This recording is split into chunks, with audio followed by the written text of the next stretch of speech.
Buenos días a cada uno de ustedes, hermanos y hermanas. Que la gracia del Señor sea con cada uno de ustedes esta mañana. Es para mí un verdadero privilegio estar con ustedes y para compartir la palabra del Señor. También quiero agradecer a los pastores por esta oportunidad, a los ancianos también que han tomado a bien que este servidor pues lleve la predicación de la palabra esta mañana. Ya hace varios años que estamos trabajando con el Instituto Oasis y es para nosotros un verdadero gozo poder colaborar con ustedes.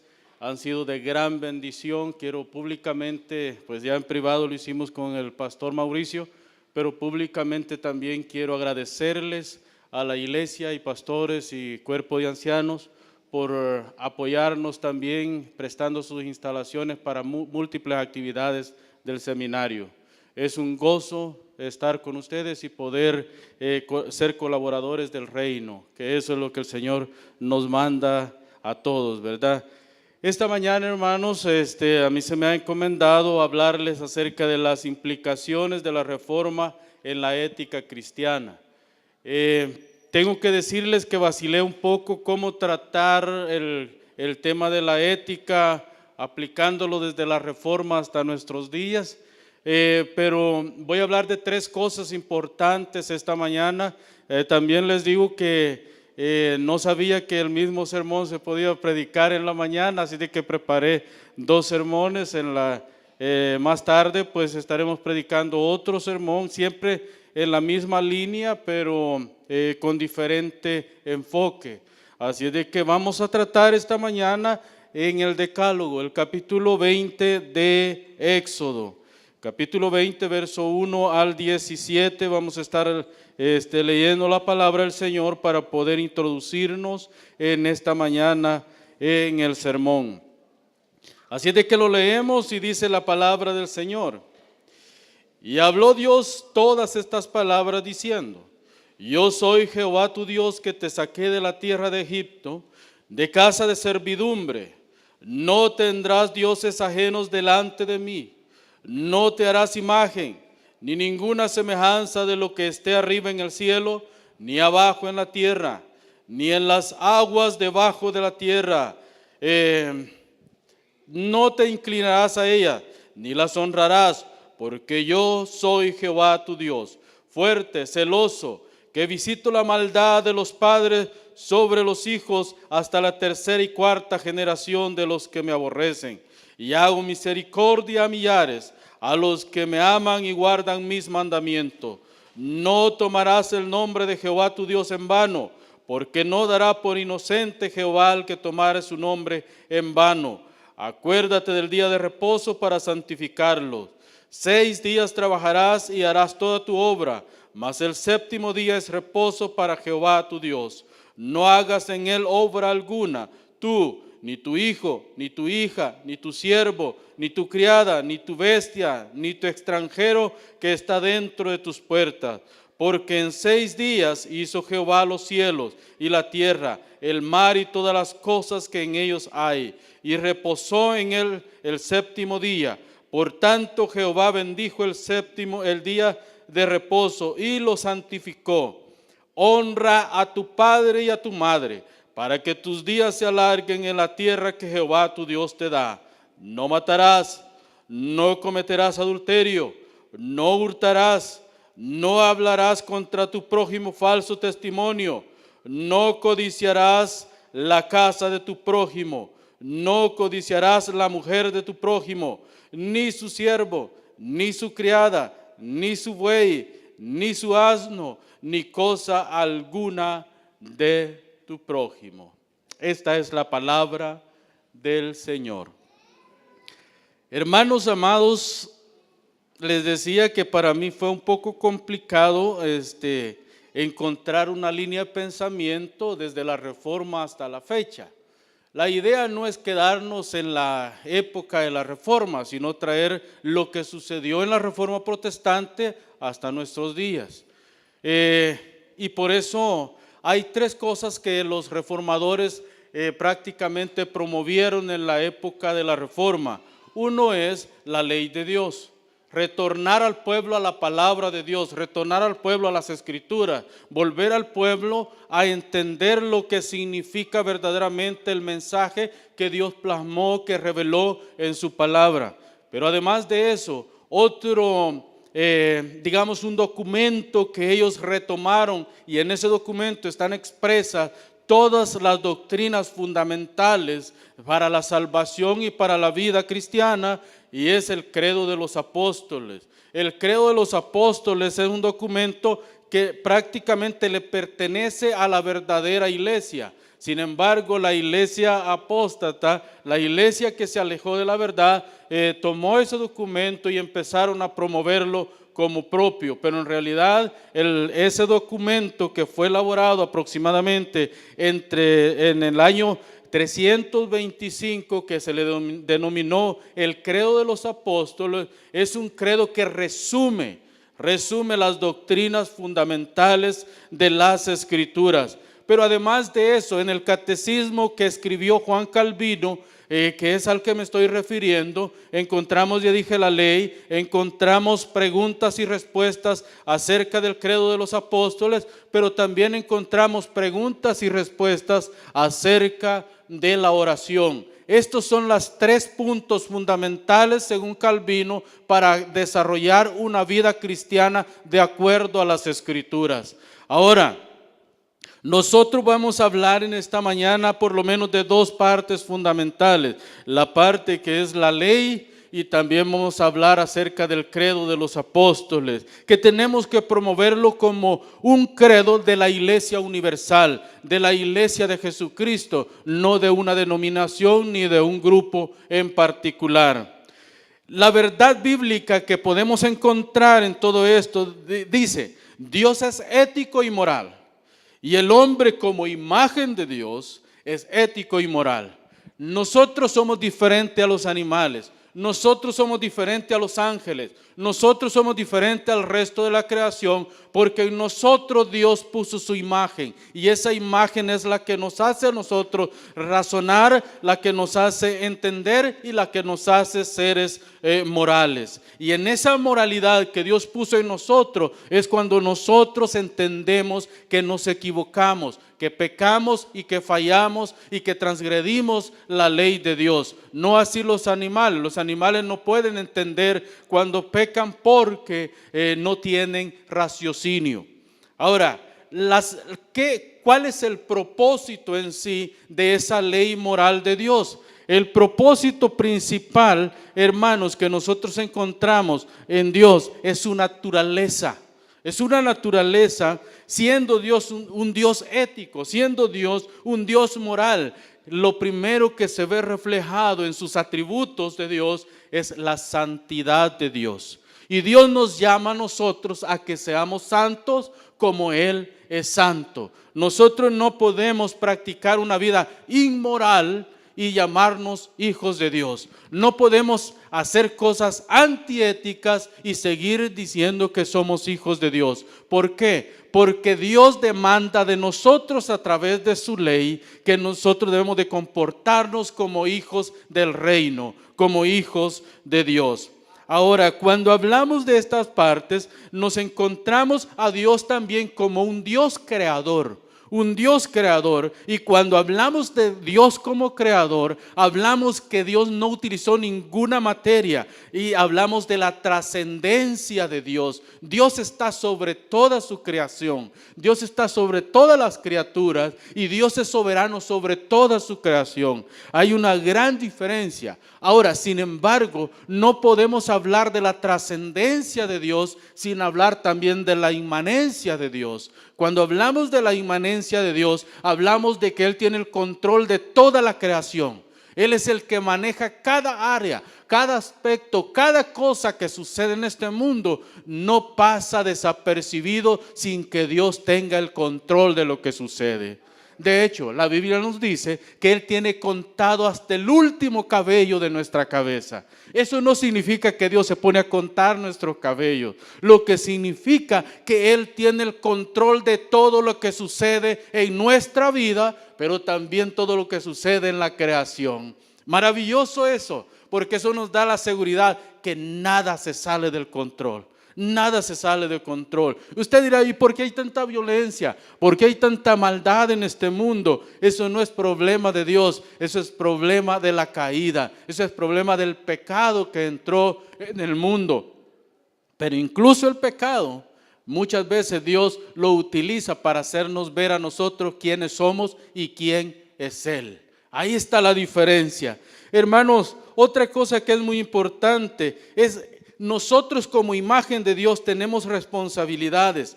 Tenemos, hermanos, una doctrina que fue promovida por los reformadores. La primera es su ética de hacer ministerio. Los reformadores entendieron que como hijos de Dios, como hijos morales, como hijos éticos, debemos de hacer la diferencia al hacer ministerio.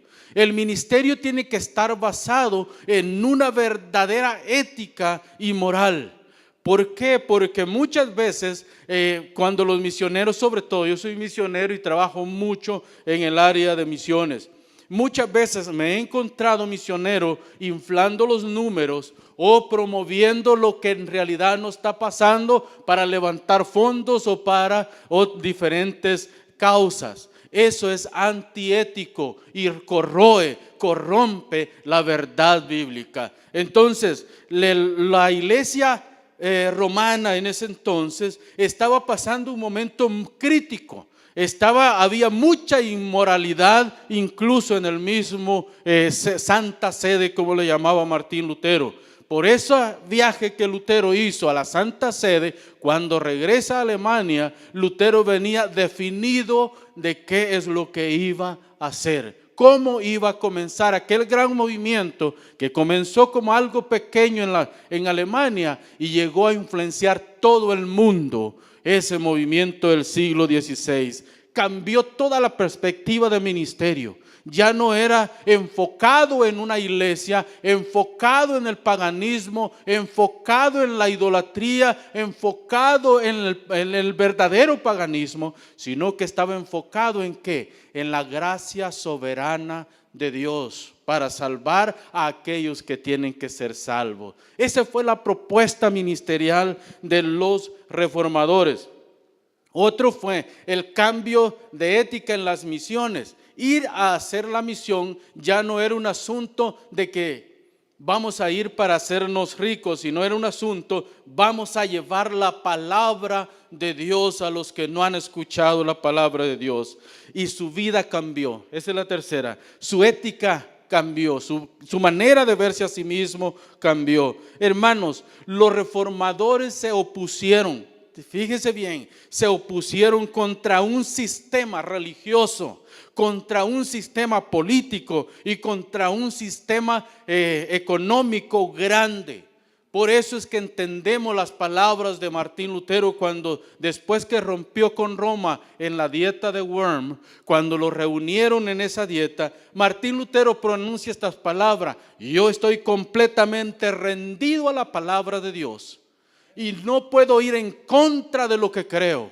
Y si ustedes han determinado que eso es malo, que Dios me ayude. Esa fue la última palabra mientras rompía la bula papal que prácticamente lo excomulgaba de la iglesia profesante de esa fecha. Entonces, esa es una convicción que el creyente debe tener, una convicción que el cristiano debe tener, que nosotros nos debemos al reino de Dios. Nosotros no nos debemos a sistemas religiosos, nosotros no nos debemos a sistemas políticos, nosotros no nos debemos a sistemas económicos, nosotros nos debemos al establecimiento del reino de Dios puro, santo y soberano. Ese es nuestro enfoque, el de la vida cristiana. Hermanos, para los reformadores hay dos principios que rigen esta ética. La palabra revelada es el primer principio. No podemos de ninguna manera hacer ministerios ni hacer ninguna cosa si esto va en contra del principio de la palabra de Dios. No podemos. Ir en contra de la palabra de Dios va en contra de nuestra misma conciencia y es pecado delante de los ojos de Dios. La otra es la doctrina que propagamos. Nosotros tenemos que propagar una doctrina que promueva la salvación no por obras, la salvación no por méritos, sino la salvación por gracia que es en Cristo Jesús. Es maravilloso ver la iglesia, que el nombre que ustedes escogieron para esta iglesia es precioso: Oasis de Gracia. ¿Qué es un oasis? ¿Verdad que cuando uno va caminando un camino largo y se encuentra sin agua, llega a un pequeño manantial, y ese pequeño manantial sacia todas nuestras necesidades? Pues ese manantial prácticamente era la Reforma Protestante. Ese manantial, 1000 años habían pasado, desde el año 600 hasta el año 16 había pasado, donde la iglesia había perdido una de las cosas fundamentales, y era la palabra de Dios. ¿Por qué? Porque se la habían escondido, se la habían quitado, se la habían robado. Y cuando los reformadores recuperaron el principio universal de la revelación bíblica, todo cambió. Y empezaron a predicar un evangelio desde la palabra de Dios hasta la conciencia humana. El evangelio que predicaban los católicos romanos de esa época era un evangelio desde la iglesia hasta la conciencia humana, de la tradición a lo humano. Sin embargo, los reformadores dijeron: la iglesia no puede cambiar la actitud de las personas. Y yo digo esta mañana, la iglesia no puede cambiar la actitud de las personas.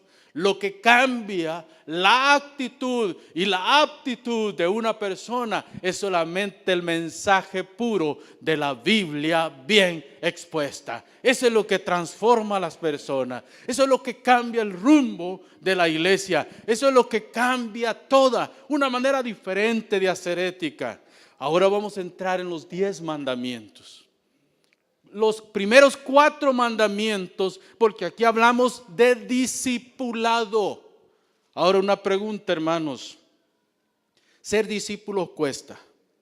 Ser un verdadero discípulo de Jesucristo es difícil. ¿Cuántas personas son discípulos en esta mañana? ¿Cuántas personas son verdaderos seguidores de Cristo esta mañana?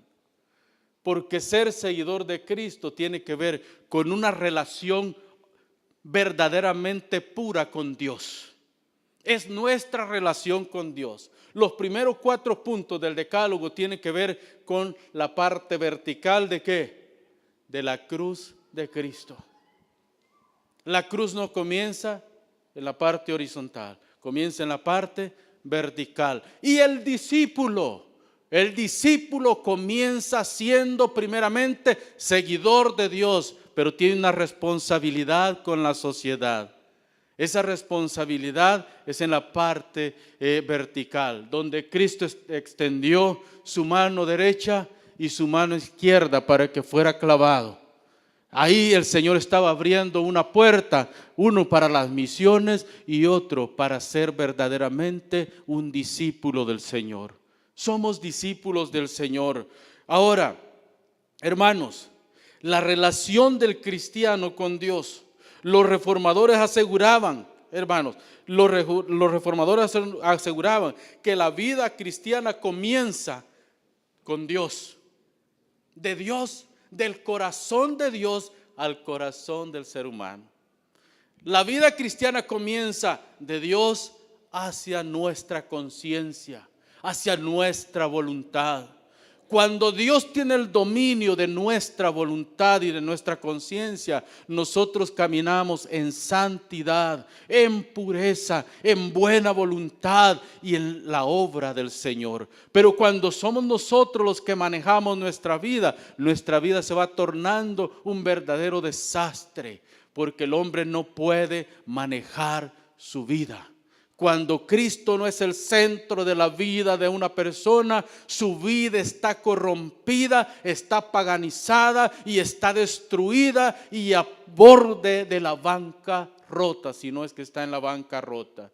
Entonces necesitamos la gracia de Dios, necesitamos esa comunión con Dios, pero es todo a través de Dios. El que inicia la obra en nosotros es Dios y nosotros respondemos a esa obra siguiendo las enseñanzas de nuestro Dios. Hermano, el cristiano tiene una relación ya no padre o Dios criatura, sino que nuestra relación es padre-hijo. Padre-hijo, ya nosotros, aunque seguimos siendo criaturas de Dios, pero nuestra relación es de padre e hijo. Y la relación de un padre con su hijo es de amor, de justicia, de paz. Y sin importar que ese hijo se equivoque, ese Dios de amor y de misericordia siempre va a tener de la mano a su hijo. Esa es la relación, no así el resto de la creación. No así los inconversos, no así los paganos, porque los paganos no tienen una relación padre-hijo, tienen una relación creador-criatura. Esa es la relación que manejan los paganos. Entonces, ¿cómo nos comunicamos con Dios? De hecho, Jesús le dice a la samaritana: yo ando en busca de adoradores que adoren al Padre. ¿Cómo? En espíritu y en verdad, porque el Padre con tales adoradores se complace. Pero ¿cómo vamos a tener una adoración a Dios? Hermano, si nuestra relación con Dios está rota, la adoración que nosotros le presentemos a Dios es en vano. Es en vano. Y es ahí donde obra la ética. Es ahí donde obra la moral. Porque una ética y una moral bien establecida en la palabra de Dios siempre nos va a llevar a glorificar a nuestro Padre Celestial, a rendirle culto, a rendirle adoración, a rendirnos ante su presencia, a no dejar ni una parte de nosotros, porque la aseveración del Señor es: el Padre anda buscando hombres y mujeres que le adoren en espíritu y en verdad. En espíritu y en verdad significa con todo lo que tiene la persona, completamente, sin dejar nada para él mismo. Hermanos, Dios es santo. La palabra Kadosh, que es donde se traduce la palabra santo, dice que, y no dice que Dios es santo, la palabra Kadosh, sino está aplicada a nosotros como seguidores de Dios. Ustedes son santos. Que significa, la palabra Kadosh significa separados para Dios, separados del mundo para Dios. Nosotros fuimos separados del mundo, fuimos sacados del mundo, aunque todavía vivimos en el mundo, pero fuimos sacados del mundo como sistema para vivir ¿para quién? Para nuestro Padre Celestial. El cristiano que vive para Dios, vive para Dios. El cristiano que tiene una relación con Dios, tiene esa relación pura y es santo, porque Dios es santo.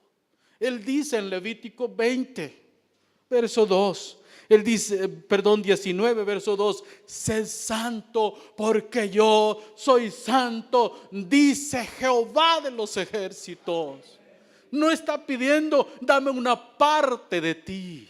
El Señor no está pidiendo, dame la mitad de ti. Él está pidiendo, ríndete completamente a mí. Eso es lo que Dios está pidiendo de nosotros esta mañana.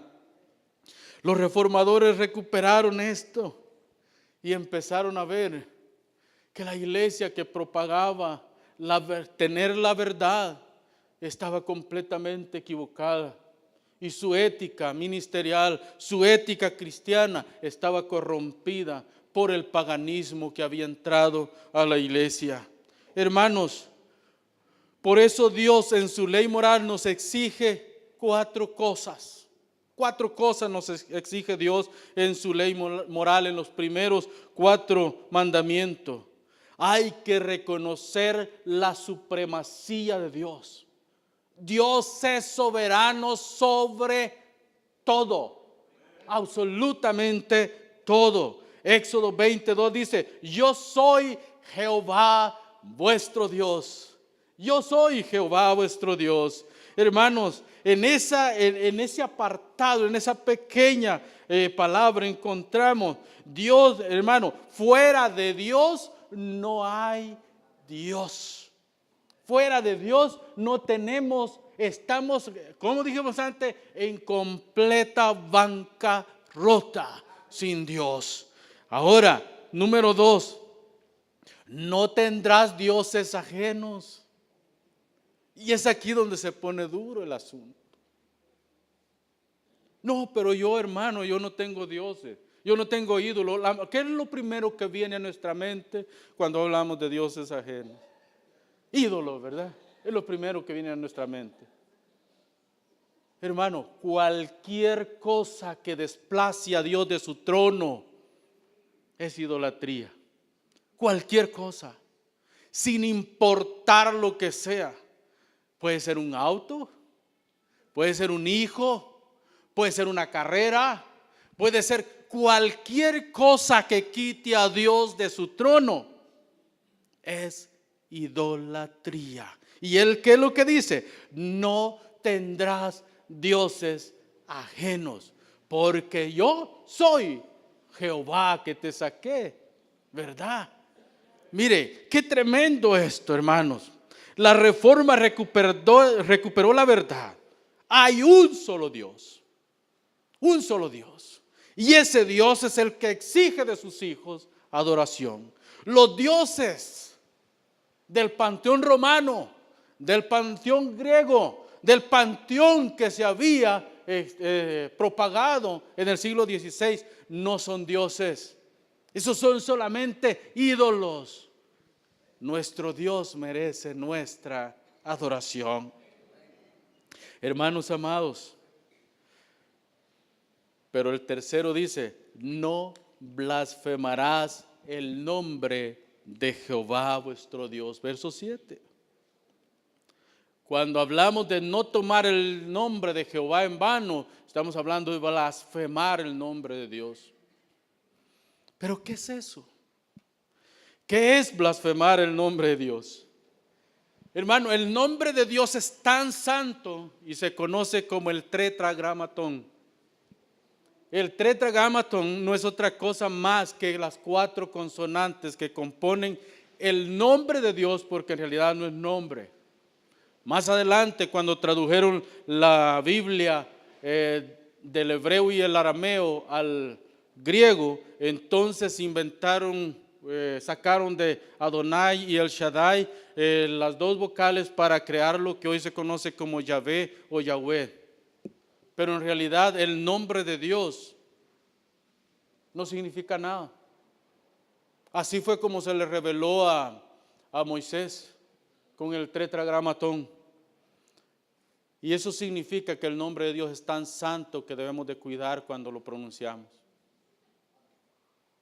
Oh my God, dicen algunos. Hasta nos hemos vuelto bilingües en El Salvador. Lo que no saben es que están utilizando el nombre de Dios en vano. Se está utilizando el nombre de Dios en vano. Y Dios no tomará por inocente al que utilice su nombre en vano. Dios sabe que yo no lo hice. ¿Cuántas veces hemos escuchado esa frase? Están metidos hasta el cuello, pero Dios sabe que yo no lo hice. Que me caiga un rayo, dice, hombre, mi hermano, imagínense que Dios fuera como nosotros. No le cayera un rayo, le cayera el cielo entero. Hermanos, el nombre de Dios es santo, puro, inmaculado.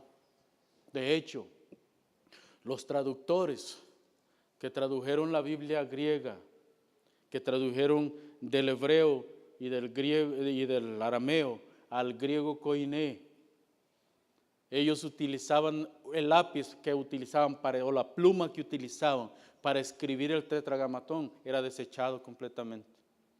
La botaban porque creían que el nombre de Dios es tan santo que no se puede utilizar para escribir otras cosas. Inmediatamente esa pluma era desechada. No tomemos el nombre de Dios en vano. Pensemos 2 veces antes de jurar por cualquier cosa, pero sobre todo jurar por Dios, porque Él no tomará por inocente tal desvío de nosotros. Hermanos, también tenemos que el Señor dice, la otra parte, guarda el día de reposo. Guarda el día de reposo. Ahora, aquí hay mucho que decir, ¿verdad? Porque hay gente que dice que el día de reposo es el día sábado. Otros dicen que el día domingo no es el día de reposo. Pues en la tradición judía sí, el día de reposo es el día sábado. El día domingo es el primer día de la semana. Pero nosotros celebramos culto a Jesucristo el día domingo. ¿Por qué? Porque el día domingo el Señor resucitó. Y desde ese día es nuestro Señor. Y alguien más grande que el día sábado está con nosotros. Pero al resucitar el Señor también santificó el día domingo. Y el día domingo es santo también. Bueno, de hecho, el pastor dijo hace un rato, ¿no? Todos los días son santos. Todos los días son preciosos. Dios nos los ha dado. Pero el día domingo, hermanos, hay gente que dice, es que yo no voy a la iglesia el día domingo porque yo tengo que darle de comer a mis hijos. ¿Qué es lo que dice el Señor en su palabra? ¿Acaso no cuido de las aves yo? ¿Acaso yo no le doy de comer a las aves del campo? ¿Cuánto más a vosotros, hombres de poca fe? Si el Señor da de comer a las aves que no siembran, no cosechan, sino que recogen nada más. Si el Señor les da de comer, ¿cree usted que Dios no puede tener cuidado con nosotros? Que somos su especial tesoro. Nosotros, los hijos de Dios, los elegidos de Dios, somos un especial tesoro para Dios. Y Él tiene cuidado de nosotros. La segunda parte es lo que tiene que ver con la relación con el ser humano. Hermano, hombre con hombre. Estamos hablando de el prójimo. Y comienza con el 5.º mandamiento. Honra a tu padre y a tu madre. Y ojo que va más allá de solo honrar. Dice, porque es el primer ¿qué? Mandamiento con promesa. Nosotros, una persona que honrar no es solamente es sentir respeto por nuestros padres. Honrar significa cuidarlos cuando sus años han pasado y están cansados de la vida ya. No, yo lo respeto, pero no lo cuida. Que significa irrespetar a ese anciano que le dio la vida. Entonces, la sociedad comienza en casa. Y si nosotros nos comportamos bien en casa, nos vamos a comportar bien en sociedad. Nos vamos a comportar bien. Entonces, necesitamos recuperar. Honra a tu padre y a tu madre. Respetarle, obedecerle, cuidarle y llevarlo hasta el último día en esta tierra. Respeta la vida. El 6.º mandamiento, respeta la vida. Nosotros creemos que Dios tiene el control de la vida y de la muerte. Y ningún ser humano en su cabal juicio puede quitarle la vida a otro ser humano. O debe quitarle la vida a otro ser humano. Porque poder sí puede, pero no debe hacerlo. Porque el 6.º mandamiento nos está mandando respetar la vida. Y si usted dice, pero ¿dónde encuentro en la Biblia que Dios tiene el control de los niños antes de que nazcan? Recuérdense que la nueva agenda que nos están vendiendo hoy dice que la persona no tiene derechos hasta después de salir del vientre de su madre.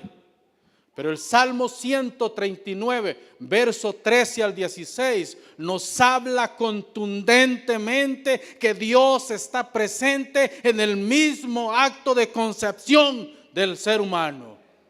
Y por ende, nadie, ningún médico, ningún abogado, ninguna corte tiene el derecho de eliminar la vida de una persona, aunque ésta todavía no haya nacido. Es antiético, antimoral, y nosotros como creyentes tenemos que ir en contra de tal práctica. Y eso incluye la eutanasia. Porque el único que tiene el derecho de la vida y de la muerte, ya dijimos, es Dios. Es Dios. No matarás. No matarás. Esa es una palabra es una frase tan corta, pero tan extensa para que pudiéramos hablar. Sigue diciendo, no hurtarás. No robarás. Hermanos, ¿cuántas personas hay que dicen, pero yo no robo? ¿Sabe que se puede robar descaradamente legalmente? Se puede robar descaradamente y bien legal. ¿Acaso eso no es robo también? Y la Biblia nos está diciendo, no robarás. También la Biblia nos está diciendo, no cometerás adulterio. No cometerás adulterio. Hermano, la ley decía que cometer adulterio era el acto de un hombre con una mujer estando casados o estando en una de las partes casados. Pero Cristo va mucho más allá que eso. La ética de Cristo nos pone entre la espada y la pared. Porque en el sermón de la montaña el Señor dice, el que mira a una mujer con ojos lujuriosos ya adulteró en su corazón. Ya pecó. Entonces, el octavo mandamiento, el séptimo mandamiento dice, no adulterarás. Debemos mantenernos nosotros completamente santos para Dios. No levantarás falso testimonio contra tu hermano. Hermanos, el falso testimonio es una práctica que se ha hecho por mucho tiempo. El chisme es igual de pecado que decir mentiras acerca de una persona.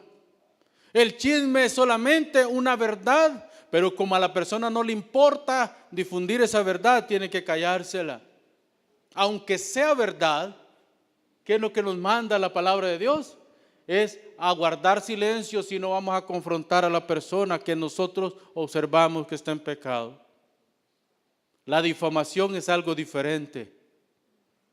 La difamación es inventarse algo acerca de un fulano sin que sea verdad.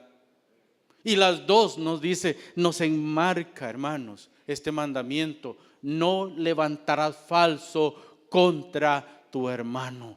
Contra tu hermano. La codicia. Un gran pecado la codicia, hermanos.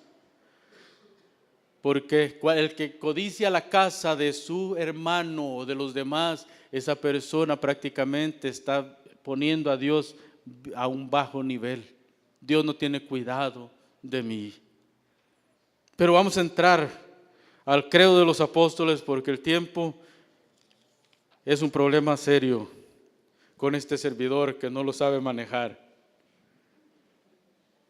Hermanos, la iglesia reformada ha instituido a la cristiandad en recitar todos los domingos la iglesia reformada y presbiterianas recitan el credo de los apóstoles en su servicio por la tarde. El credo de los apóstoles es un documento muy importante que si usted lo lee detenidamente, hay doctrinas pero preciosas ahí. Yo le he dividido en 5 doctrinas, por lo menos, 5 doctrinas, ese credo. La primera doctrina tiene que ver con la teología, porque mire cómo comienza el credo de los apóstoles. Creo en Dios Padre Todopoderoso, Creador del cielo y de la tierra.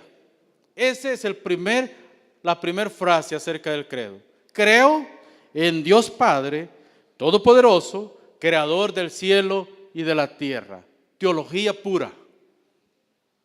Porque la teología no es otra cosa más que el estudio, o por lo menos acercarse al estudio de Dios. Creo en Dios como divinidad. Creo en Dios como persona. Dios es fiel al pacto. Él mantiene un pacto con sus hijos y ese pacto Él no lo puede abolir, no lo puede cambiar, no lo puede modificar, porque ese pacto Él lo hizo eternamente y para siempre con nosotros. Dios todopoderoso, Dios inmutable, Dios soberano, Dios justo. La justicia de Dios, que es después en el siguiente sermón vamos a estar hablando del amor de Dios y la justicia de Dios. La justicia de Dios es uno de los atributos comunicables de Dios que mejor lo definen a Él como persona. Y es precioso estudiar esa parte de la teología. La otra parte, la cristología que se encuentra, o la doctrina de Cristo que se encuentra en el credo apostólico. Mire, creo en Dios Padre Todopoderoso, Creador del cielo y de la tierra, y en Jesucristo, su único Hijo, nuestro Señor, quien fue concebido por el Espíritu Santo y nació de la Virgen María. Padeció, es que esto es completo, padeció la obra completa de Cristo desde su nacimiento hasta su retorno nuevamente a la tierra.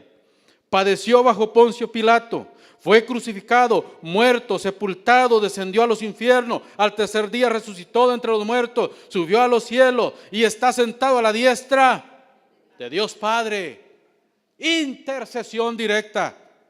María no intercede por nosotros, porque no puede. María tuvo que ir a la cruz de Cristo para que Cristo la redimiera de sus pecados. María es la madre de nuestro Señor, el Señor humano. María es la madre, pero Jesús tiene un solo Padre, el Dios de los cielos. Aquí dice el credo, y fue engendrado por obra de ¿quién? Del Espíritu Santo en el vientre de la Virgen María, para que ésta diera luz y este santo ser tuviera las dos naturalezas, tanto la humana como la naturaleza divina, que estas son las que lo coronan de gloria y majestad. Y estas dos naturalezas nos aseguran a nosotros que un día estaremos con Él, glorificados en el cielo. Bendito sea el Señor. Hermanos, qué maravillosa es la palabra del Señor, ¿no es cierto? Que cuando estudiamos la palabra del Señor, ¿verdad que no van a pensar que el credo apostólico es de la iglesia romana? Es la doctrina que manejamos, es la doctrina bíblica, es la doctrina de nosotros. La otra doctrina que encontramos en el credo de la Trinidad, implícitamente, porque no está explícitamente en el credo, pero encontramos al Padre, al Hijo y al Espíritu Santo en el credo apostólico. Eso nos habla de ¿qué? Que la Trinidad es una doctrina bíblica y de nosotros, la iglesia del Señor. Y como tengo que ser puntual, corro. La Santa Iglesia, la Santa Iglesia, que aquí dice, mire cómo dice: creo en el Espíritu Santo, la Santa Iglesia Católica, la comunión de los santos. Este pedacito es el que ha hecho mucho problema con los cristianos. Es que yo no soy católico, dice. Ojo, no somos católicos romanos. Pero si usted es hijo de Dios, usted pertenece a la Iglesia Universal. No la de Brasil. Dios nos libre de pertenecer a la Iglesia Universal de Brasil. Pertenecemos a la Iglesia Universal de todos los santos, sin importar etiqueta, sin importar marca. Nosotros pertenecemos a la iglesia que Cristo compró en la cruz del Calvario. A esa iglesia pertenecemos. Fíjese que según Calvino, la iglesia es el depósito de la verdad y la madre de los santos. Según Calvino, eso es lo que Calvino dice. La iglesia es el depósito de la verdad. Ahora, una iglesia que no tiene la verdad, ¿qué tiene? ¿Cuál es la antítesis de la verdad? Entonces una iglesia que no tiene la verdad tiene ¿qué? Una mentira. Pero yo sé que la iglesia Oasis de Santa Ana tiene la verdad pura que es en Cristo Jesús, ¿verdad? Entonces estamos en la misma página. Lo último es la escatología, hermano. La escatología significa las cosas que pertenecen al futuro. Eso es lo que significa escatología. Pero cuando hablamos de escatología hablamos del ya y el todavía no. El ya y el todavía no. El ya significa que el reino fue inaugurado con Cristo. Los evangelistas eso dicen en los 4 evangelios, ¿verdad? Que el reino fue inaugurado por nuestro Señor. Pero también hablamos de la parusha. No hablamos de rapto, hablamos de la segunda venida de Cristo. Una segunda venida física, donde el Señor congrega a todos los santos del mundo. ¿Para qué? Para poder vivir con Él para siempre. Yo ya quiero estar ahí, hermano. Mire, como veo este mundo, yo ya quiero estar en ese día. Honestamente, ya me cansé de viajar. Ya me cansé de predicar el evangelio y que la gente a veces, en vez de recibirlo, hasta le quieren pegar a uno algunos bandidos por ahí, hombre. Yo quiero que el Señor venga allá. ¿Y usted, iglesia? Porque sabe una cosa, los hermanos de la primitiva iglesia, ellos decían, sí, Señor, ven, Señor, por tu iglesia. Yo quiero que el Señor venga allá. Ese día va a ser glorioso, hermanos. El día que el Señor regrese por su pueblo va a ser glorioso. Se acabó el cáncer, se acabó la diabetes, se acabó la artritis, se acabó todo ese día. Ese día vamos a estar, mire, me da pena por los médicos porque van a perder su profesión. ¿Sí? Pero sabe una cosa, aquellos que son salvos, hombre, ¿para qué van a necesitar ejercer, verdad? Porque ese día entramos en la presencia del Señor, para nunca más abandonar esa presencia. ¿Es glorioso o no es glorioso, hermano? Concluyo con esto, hermanos. La base de la ética propagada por los reformadores está, ya dijimos, en el decálogo, y está también en la oración, y está también en el credo apostólico. Todos los domingos las iglesias de tradición reformada leen como confesión de pecados el decálogo, los 10 mandamientos, lo leen, es parte de la liturgia en el culto cristiano. Ahí hay una confesión de pecados, se hace la oración de confesión de pecados y se lee el credo apostólico. Al finalizar la liturgia, el último que se lee es el credo apostólico. Porque con eso estamos ratificando que creemos en las doctrinas plasmadas en la palabra de Dios. Hay un solo Dios creador. De hecho, Génesis 1:1, ¿cómo comienza? En el principio creó Dios los cielos y la tierra. No dice, Alá creó los cielos y la tierra, ¿verdad? No dice, fue otro Dios el que creó los cielos y la tierra. En el principio Elohim creó los cielos y la tierra. Hermanos, la doctrina reformada enseña con fundamento bíblico la fe. La fe en Jesucristo para perdón de pecados. La fe en Jesucristo para perdón de pecados. Fuera de esa fe, que es obra de Dios en nosotros, no tenemos nada.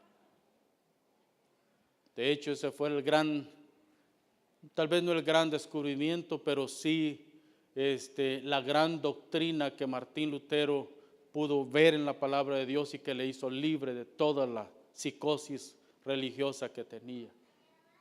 Cuando él encontró el capítulo 1, verso 17 de Romanos, su mente, su corazón y su ser completo fue liberado. Y de ese día en adelante empezó a ver la gloria de Dios. Hermanos, si quieres ver la gloria de Dios, practica la doctrina bíblica, que no hay otra fuente. inclinamos el rostro y oramos. Padre, muchas gracias. Muchas gracias por tu palabra, mi Señor. Porque fuera de tu palabra no tenemos ética. Fuera de tu palabra no tenemos moral. Fuera de tu palabra no tenemos valores. Fuera de tu palabra no tenemos principios. Fuera de tu palabra no te tenemos, Señor.